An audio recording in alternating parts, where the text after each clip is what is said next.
saya ucapkan terima kasih. Yang belum mensupport, segeralah disupport jika dirasa ini bermanfaat. Jika dirasa aja ya, jika dirasa ini nggak bermanfaat, ya udah, Anda terima kasih sudah bergabung di sini. Oke, stop bayar pinjaman online.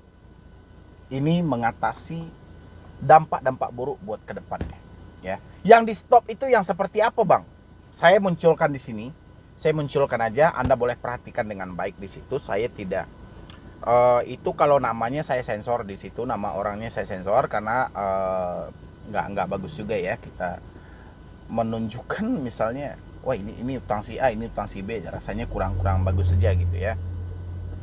Di sini saya coba bacakan, nanti saya coba uraikan kenapa saya melarang Anda menstop pembayaran ketika posisinya Anda sudah tertekan seperti ini ya, atau dinyatakan seperti ini. Ini disimakin baik-baik gitu loh ya. Jangan hanya berlindung di balik video-video mereka atau orang-orang yang memberikan motivasi ataupun solusi-solusi yang ada di YouTube misalnya gitu ya, terutama dari hal utang ya. Karena banyak saya perhatikan orang-orang yang menyempurnakan aksi mereka dengan bersembunyi di balik video-video itu, seakan mereka mencari pengamanan sendiri buat diri mereka. Oke, gini. Ini Anda sudah muncul ya di situ ya. Selamat sore. Sedang dicari maling. Ya, ingat, sedang dicari maling, penipu dan sindikat. Ya, atas nama ini saya dengan kasus telah membawa lari uang perusahaan dan sengaja menggelapkan dana aplikasi pinjam cepat. Bagi siapa yang kenal dengan beliau, tolong disampaikan untuk segera mengembalikan uang perusahaan aplikasi pinjam cepat. Paling lama sore ini karena beliau telah memblokir akses komunikasi kami dengan beliau. Anda dicantumkan sebagai kontak darurat dan jaminan utang beliau yang bisa kami hubungi. Tolong disebarkan pesan ini agar tidak ada korban selanjutnya. Terima kasih. Ya. Ingat, jangan dibayar ketika ya. Ini kalau misalnya ini kan yang dikirim oleh aplikasi pinjam cepat ini pasti ke kontak Anda, misalnya ke orang sekitar, teman Anda, saudara, atau siapapun yang melaporkan Anda dengan chatan seperti ini. Misalnya ada teman yang melapor, ini saya mendapat chat yang begini. Tolong, buat teman-teman semuanya, jangan dibayar. Ya, ingat, kalau Anda mendapatkan chatan seperti ini dan diumumkan oleh teman Anda, jangan dibayar. Ya, alasannya kenapa saya bilangin ini jangan dibayar, karena saya perhatikan kenapa ancaman seperti ini terus-menerus lahir. Ini akibat suatu pencapaian debt collector yang sangat luar biasa. Ketika debt collector mengucapkan hal-hal seperti ini, debt collector mendapatkan satu tagihan. Gitu loh, saya perhatikan. Ya, kenapa banyak debt collector yang memanfaatkan kata maling, penipu, dan sindikat? Ya, karena mereka berhasil menagih seseorang dengan menggunakan kata-kata ini. Ya.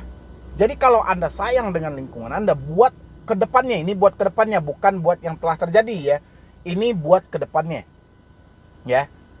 Jangan bayar lagi. Ya, itu aja. Kalau debt collector memang mau, silahkan jemput sendiri. Ya. Karena ini selama ini, kenapa ancaman ini tidak pernah berakhir? Ancaman ini tidak pernah sudah. Karena Anda selalu membayar ketika Anda mendapatkan hal seperti ini. Ya. Sehingga kedepannya debt collector terus menerus melakukan hal yang sama dalam penagihan. Ya. Karena saya bilangin tadi, mereka mendapatkan suatu pencapaian yang sangat luar biasa gitu loh. Ketika mereka melakukan penagihan dengan pola seperti ini, mereka mendapatkan tagihan.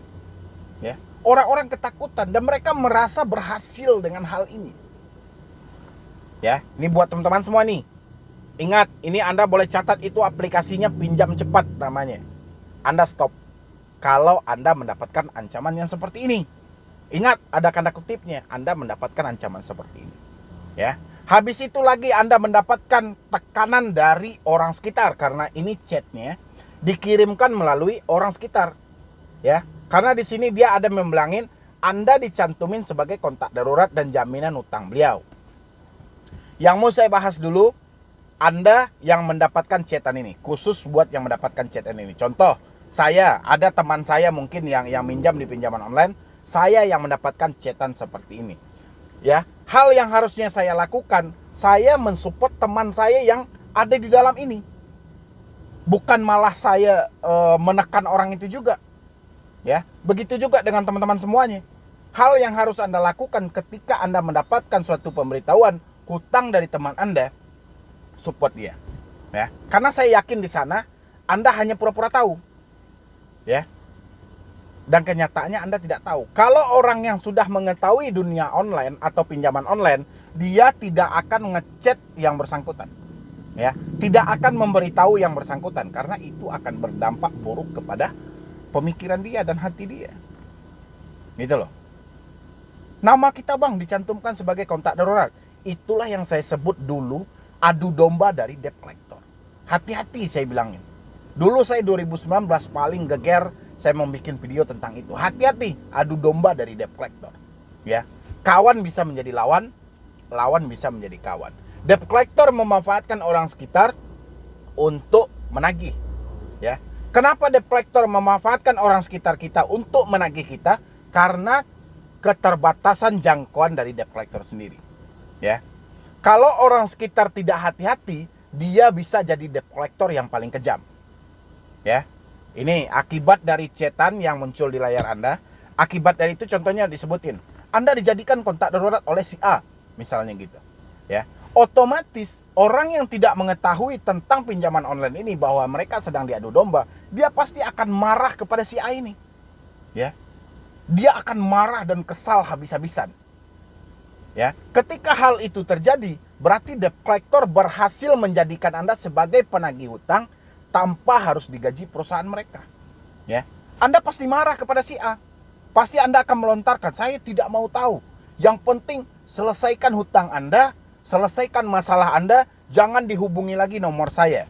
Sadar atau tidak, diakui atau tidak, Anda telah menjadi debt collector untuk menagih teman Anda sendiri. Begitu liciknya pinjaman online. Ya, itu buat yang selalu dijadikan sebagai kontak darurat, misalnya itu Anda disebutin sebagai, dicantumkan sebagai kontak darurat, jaminan hutang dari si A misalnya gitu ya. Itu jangan percaya. Itu pola dan cara dari debt collector untuk menyuruh Anda sebagai DC juga. Ya, kalau sempat Anda melakukan penagihan terhadap teman Anda seperti yang saya contohkan tadi, berarti Anda telah menjadi debt collector. Hal yang harusnya Anda lakukan ketika posisi seperti itu adalah, kalau memang Anda bisa menjawab dari chat DC, sampaikan aja, itu bukan urusan saya. Ya. Kalau itu memang penting bagi Anda, kunjungi mereka. Silahkan berdasarkan KTP dia. Ya. Tapi kalau saya, itu bukan urusan saya kalau sekiranya Anda pengen menjawab dari chatan DC. Tapi kalau Anda tidak pengen menjawab, abaikan saja. Ya. Apakah itu akan berdampak buruk kepada kami, Bang? Tidak ada hubungannya dengan Anda yang dicantumkan sebagai kontak darurat. Tidak ada hubungannya. Ya. Hutang si A ya tanggung jawab si A. Tidak akan menjadi tanggung jawab kontak daruratnya. Ya. DC bilangin, Bang, DC itu ingin menjadikan Anda debt collector tanpa harus dibayar. Berarti lahirlah debt collector sukarela yang selalu mereka sebutkan dengan pihak ketiga. Ya.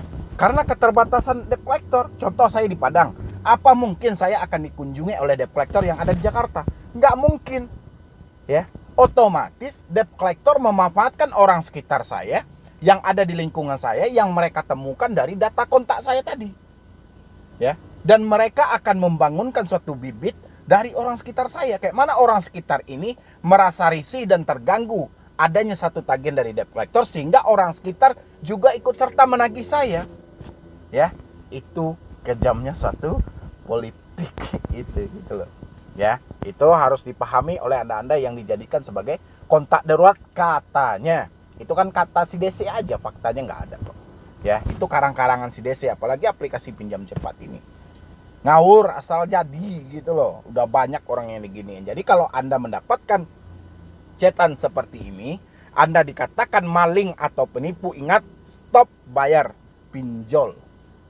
Ya. Jadi stopnya itu khusus Anda yang mendapatkan chatan seperti ini. Lanjutkan, suruh mereka datang ke rumah. Anda mau tagihan, Anda mau duit, datang ke rumah saya sesuai dengan alamat saya. Ya, yang penting tidak ada yang perlu Anda panikkan, tidak ada yang perlu Anda takutkan. Hal-hal seperti ini tidak berbahaya kok. Ucapan saja yang kejam, hasilnya nggak ada, hasilnya juga nol. Ya, tapi kalau kita percaya habis-habisan, kita percaya sampai 100%, baru itu akan berdampak buruk kepada diri kita sendiri. Ya, padahal itu cuman ucapan sampah aja kalau seperti itu. Ya, jadi mungkin dari saya cuman itu aja. Terlebih dan terkurangnya saya mohon maaf. Buat teman-teman semuanya, silahkan nanti dipergunakan dengan baik. Atau juga gini, karena sudah lama ya saya tidak membuka untuk ruang konsul, karena itu memang numpuk banget. Jadi buat teman-teman hari ini yang mau konsultasi atau diskusi dengan tim saya, silahkan di nomor yang ada di deskripsi. Saya sudah munculkan lagi, beberapa hari ini saya tidak munculkan memang, karena itu numpuk banget, dan itu pun saya yakin masih ada ribuan WA yang belum dibalas dari sekian hari yang lalu. Ya, silahkan hari ini sudah dibuka kembali itu. Anda boleh chat di situ, Anda boleh konsultasi di situ, dan memang Anda harus sabar, ya. Jadi sekian dulu dari saya, Medi Broni. Wassalam.